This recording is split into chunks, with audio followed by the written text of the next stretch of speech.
Have you noticed that not only do I not emphasize being in the now, being in the moment, but Bhagavan doesn't as well? You've noticed that?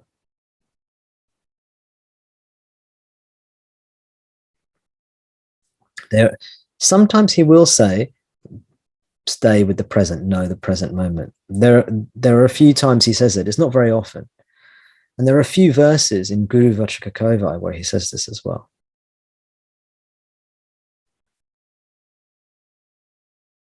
But generally speaking, and that has a specific, when he gives those teachings, they have a very specific meaning.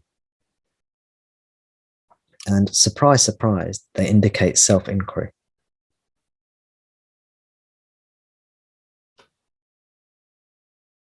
So when Bhagavan Ramana says, stay in the present, and if you read the times he says that, the context makes it quite clear, I think, my recollection, it says this, or tells me this, that Bhagavan is not actually saying, be in the present moment in the normal way it's understood. He's actually saying, do self-inquiry. That be with the present means be with the self, the subject, not with the nama, rupa, not with the names and forms, not with Maya, not with the appearances, not with the objective reality or so-called reality. You see, most times if you say to somebody who's not familiar with Bhagavan's teachings or similar teachings and say, be more present, they will naturally attend or place their attention onto their body. They may become more mindful of their body and their thoughts and what's happening around them in the world. Yeah. And that in itself is a non-liberating teaching, right? Because it doesn't take you back to the self. But it can be a very helpful teaching for calming the mind, purifying the mind, calming the mind. And I actually sometimes recommend this. Sometimes when I give a guided meditation, I will say, be aware of the, I mean, I used to do this. I haven't done it so much recently. I used to say, become aware of the room around you. Become aware of your body, your breath, your thoughts. Don't control anything. Allow things to be as they want to be, as they are, you see? This is a way of calming down the mind, preparing it for self-inquiry. And it's very wonderful to do that, to prepare your body and mind for self-inquiry. One of the best ways to do that is to become aware of the present moment, the body-mind world in the present. Become aware of the body. Notice things. Notice how the body feels. Notice how your surroundings, what they look like. The whole sensory experience, touch, the smell, the sounds. What this does, most people are in a habitual state of thinking, or thinking, doing, right? And the thinking is like, it mesmerizes people. Caught up in the thoughts. Sometimes it can feel good, sometimes it can feel bad, but still thinking. When you become aware of the present moment, like any anchor, you use in meditation, it can take you out of that thinking. And to the extent it does that, you'll feel peace and relief and happiness.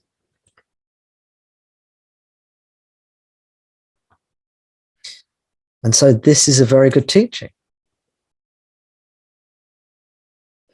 And if all day your attention has been outward facing and totally immersed in thinking and the past and the future, and thinking and doing, to do that, to go from this outward facing mind, this outward flowing mind, and expect to be able to suddenly turn that mind inwardly and go towards self-inquiry, it's quite a big ask.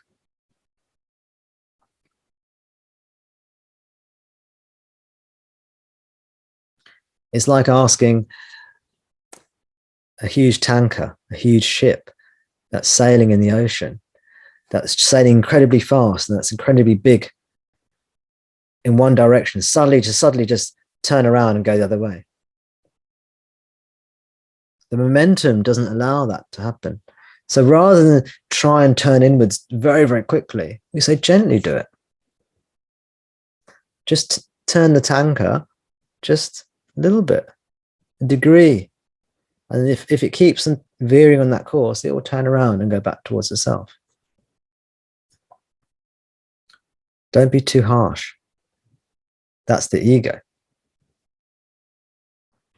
But you have to be firm. So one way to prepare ourselves for self-inquiry, especially if we're householders, living in the normal world, we're not renunciates, we haven't gone to a monastery or something. We don't necessarily have a sattvic lifestyle, and a sattvic or a peaceful lifestyle, peaceful daily life. If we're a householder, we have to engage in the world. One of the things that's very good to do before seated meditation or seated self-inquiry, or formal self-inquiry, is to come into the present moment first, to do some chanting first, to do some stretching first. These sorts of things are great preparatory exercises, but by themselves, they're highly unlikely to be liberating.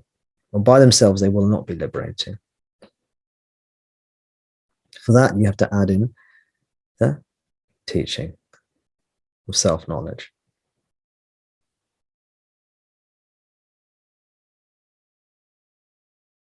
There are many teachings that sort of bring us back to this present moment in different ways.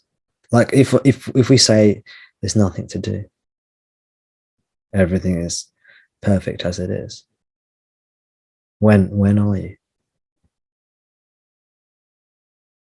If I said these sorts of teachings bring you back into the present moment, and they intuitively feel good, they do. This is why many people are attracted to them, and they're so prevalent.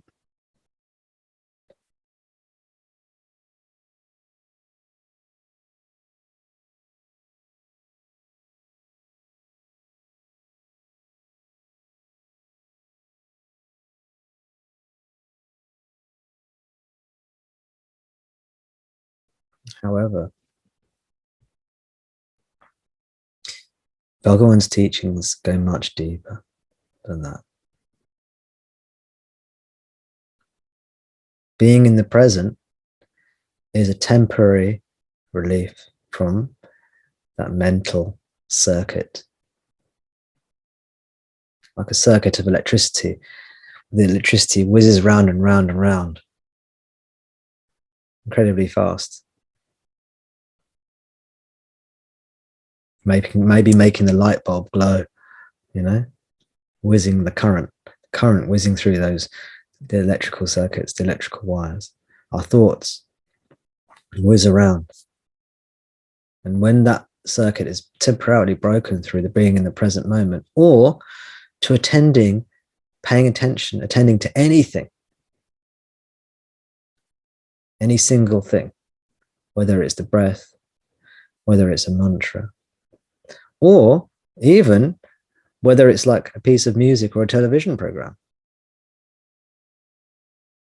To an extent, they're also breaking the thought circuits, the thought loops, aren't they? If you're fed up with the voice in your own head, there are several things you can do. There are many things you can do to kind of disrupt that thought pattern. And the more severe, or the more power that thought circuit has, the more drastic measures you need to take to break that thought circuit. Does that make sense? This is why some people like fairground rides and horror movies. If you're completely stressed, sometimes you need quite a big stimulus to break that thought circuit. If you're very, very stressed, very, very anxious about something, very worried about something, incredibly fearful of something, and then the teacher says, when are you? It might do absolutely zero for you. You're like, who cares? When am I? I'm stressed about this and that, right? But maybe you put that person in a roller coaster, where it's like loop, loop, the loop, the loop, the loop, like the one my son is trying to convince me to take him onto, which I don't particularly want to go onto,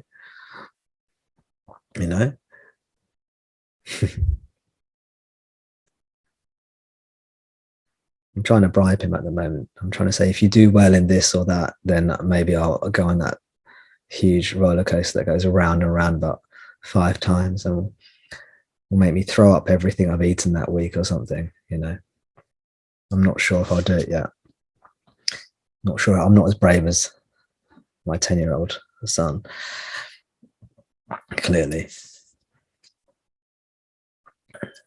I've convinced myself it's just because I know more of life than he does. But I think actually it's just that he's braver than I am. But that kind of thing, that might break up your, if you're incredibly stressed and you go on a roller coaster ride, that might be the thing you need to break that circuit, that thought loop. So that would be helpful in some ways for that person to cope. Yeah. And some people need more extreme things. And as long as we keep it healthy, then it's good. But sometimes it can veer into unhealthy activities, damaging to yourself, damaging to others, damaging to the environment, damaging to society, or a combination of these things. This is what we want to try and avoid. So then so many teachings out there that can give us peace, happiness, relief. There's only essentially one teaching that can take us to liberation.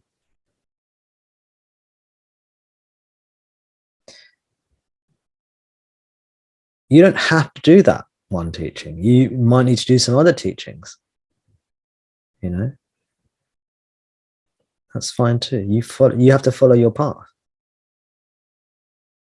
But if you know these teachings, at least you know that eventually you'll have to come here.